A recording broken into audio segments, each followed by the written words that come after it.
So we return to our analysis of Anne Ranasinghe's July 1983. Now, we have established what the incident was about, what Black July was about. We have discussed how a pogrom can be defined and the connection between a pogrom and the Jewish experience of violence and prejudice. So now, let's read the poem itself.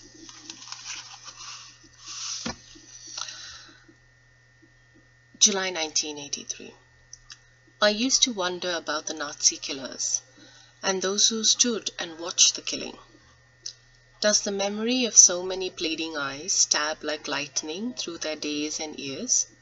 And do the voices of orphan children weeping forlornly before dying haunt their nights? Are their nights sleepless? Has the agony and anguish and the blood and terror and pain carved a trail in their brains screaming, I'm guilty?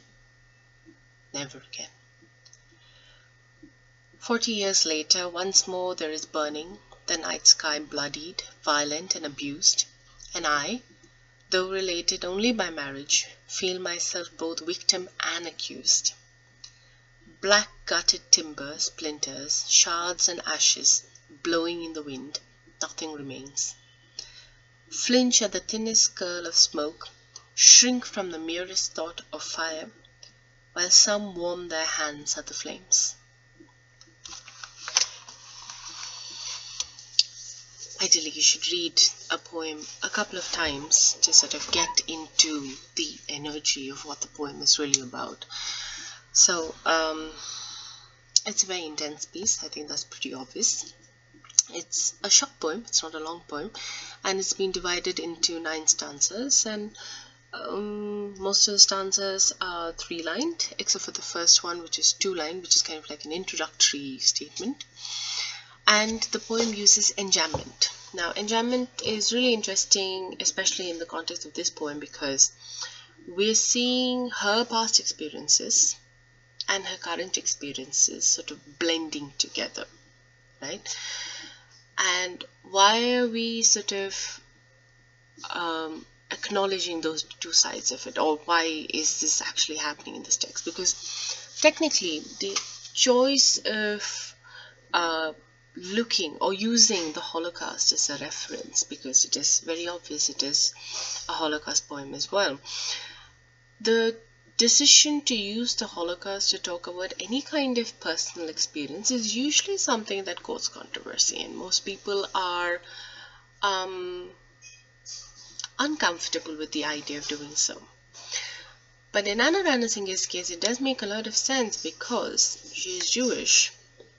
She did grow up in Germany during the time of the Nazi violence, and she was sent away as a young child to England. So she grew up away from her family, and her family did not survive the concentration camps. So there is a very personal space from which it emerges, which is also obvious in the poem, because the poem is about memory, all right? Because July 1983, and actually a lot of Anne Ranasinghe's poems itself, if you read other texts by her, is that she delves deeply into memory. The memory of experiences that are violent and disturbing and uncomfortable, both the need to remember, or the inability to forget, and the need to forget. Like, I don't want to remember these things. I don't want to have these memories. I'd like it if things didn't trigger a realization, because a lot of her other poems also talk about how she just sees something in passing and it triggers a memory, and that memory is usually something distressing. And so it's kind of like, oh, I don't want to think about it, but I can't stop thinking about it. And so that's where it really emerges from. So here as well, this is a story of violence, an incident that played out in this new place that she has made her home. Because so she married a Sinhalese doctor, she relocated to Sri Lanka. This became her new home, her new identity, right? And she's now part of this new space, and it seems like everything seems to be fine till you have similar acts of ethnic cleansing taking place in your land, and now you're just very tone because she is not in the same scenario as before. Because, and of course we're not doing it in order, but let's look at the seventh stanza. And I, though related only by marriage, feel myself both victim and accused. Through marriage, she is related to the Sinhalese majority community, which means she is not going to be affected by this violence. Also, she comes from privilege because of who her husband is. So all of those things insulate her from violence, all right? But there's also the sense of guilt that, oh, Sinhalese is my new adopted identity, and they're the ones responsible for this violence, and they're, exultant about it. But I have lived through this violence where I have been the victim. I have been on the receiving end. I don't know how to normalize this. I don't know how to be like, oh, not my problem, somebody else's issue. I don't have to get involved. So there is this sense of culpability that she's sort of highlighting in her poem, right? And that is very interesting here because, of course, it's also easy to say that, oh, but this is a different experience and that is a different experience, and why is she conflating the two? In fact, a lot of Holocaust scholars would also say that because there are many who believe in discussing the uniqueness of the Holocaust experience, and so do not want it to be sort of compared with other experiences. They want to see it as a separate incident altogether. And while it is true because the Jewish experience of violence is different from other communities because they have been historically targeted by a number of groups, because some groups are targeted in certain spaces and may not be targeted in other spaces. So in that sense, Jewish experience is very different. But at the same time, the premise of that violence is still similar, right? And so Anne Ranasinghe is not really talking about the uniqueness of it all. She's just like, that's an act of ethnic cleansing. This is an act of ethnic cleansing. Again, minority group being wiped out, minority group being wiped out. Why do we have to sort of see it in any other way? Even if, say, they have numbers in there to their advantage, it doesn't change the fact that they don't have the support of the powers that be, which makes them a minority, maybe not numerically, but it makes them a minority in terms of power and government access. So for her, it's just the same thing. She doesn't want to sort of see it as this is unique and that is different. No. And so her comparing the two is really about comparing a certain attitude about people who engage in violence, because the opening line is about that.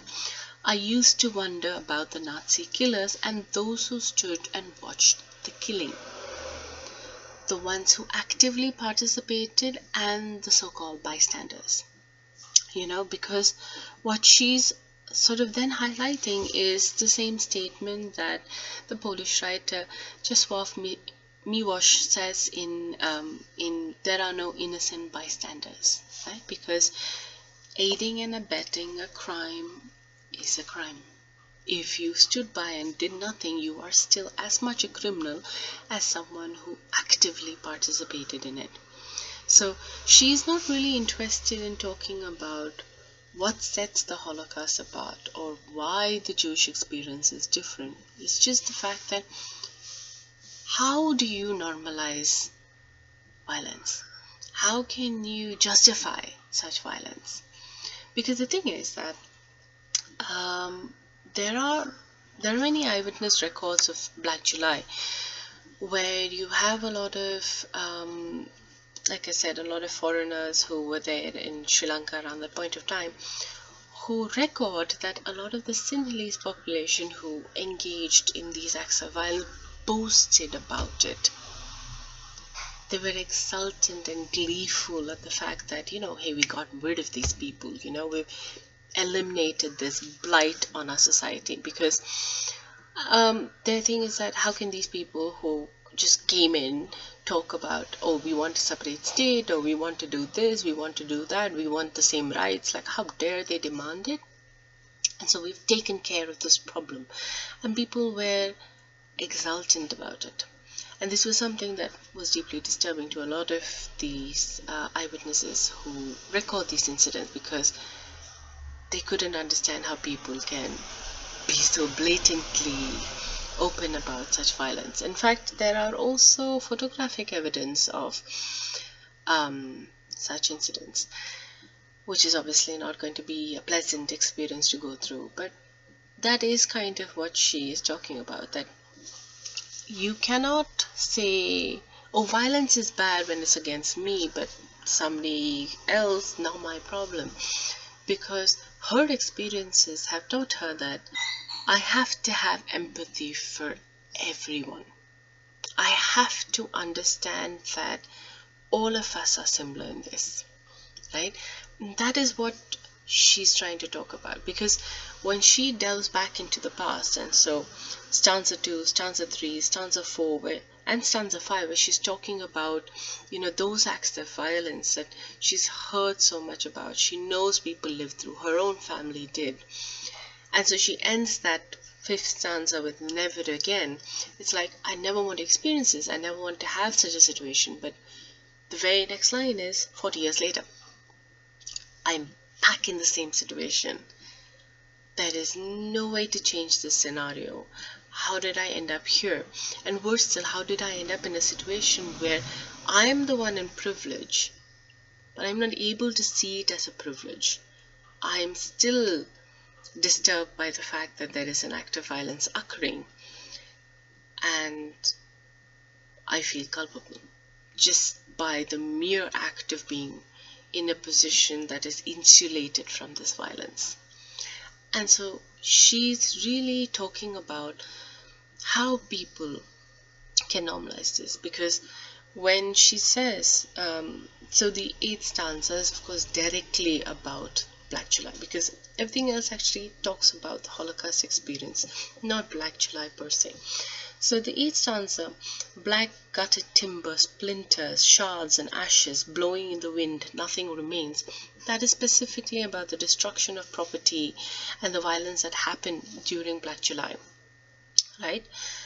And the line just prior to it is where she says, and I though related only by marriage, right? So, and I flinch, so you come to the 9th stanza, flinch at the thinnest curl of the smoke, shrink at the merest sort of, like, I am disturbed by the idea of violence. I can't understand how people can normalize this. And the last line is, while some warm their hands at the flames. So there are some people who genuinely revel at the idea of violence, or are indifferent to somebody else's suffering. So that kind of goes back to the first stanza, which says, I used to wonder about those Nazi killers and those who stood and watched the killing. Maybe their minds are not affected by these experiences. Maybe they're just like, yeah, I did the right thing. Yeah, of course I'll do it again. Yeah, so what?